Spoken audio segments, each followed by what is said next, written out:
So the first thing we do is we check crack me 11 and see how it runs. And you see this is a text box to enter the serial key, and it says wrong serial key if you enter anything.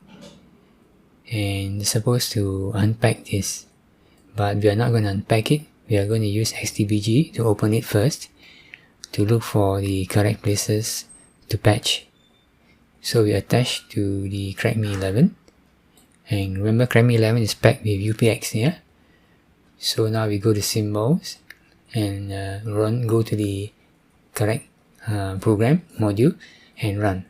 So now we search for strings, search for current module string references.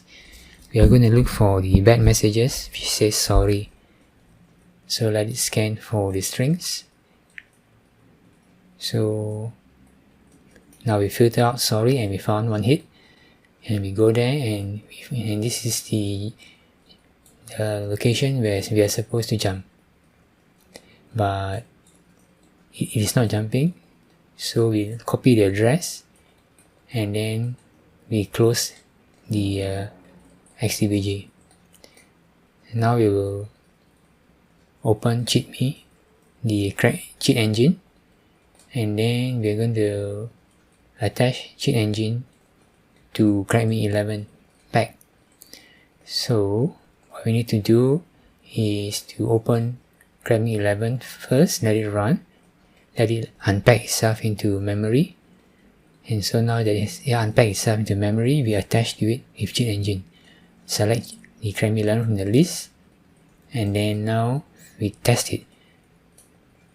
We can key anything and click check, and it says sorry, wrong key. So we are going to use cheat engine to inject code. So open memory viewer, and in the memory viewer we are supposed to go to the address that we copy from xdbg. So we copy it and we paste it and we go to the address. So this is the location that we're supposed to jump.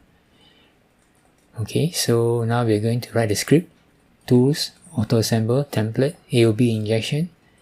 Click OK, and then now we're going to inject some code by modifying the jump equal to jump unconditional jump, and then we attach it to the current cheat table, and now we can test it. So we have this in the script in the cheat table. Okay, so now we are going to click check one more time to make sure that it is still working. Sorry, wrong key, and now we activate the script to inject the code. And click check, and we have bypassed the bad message.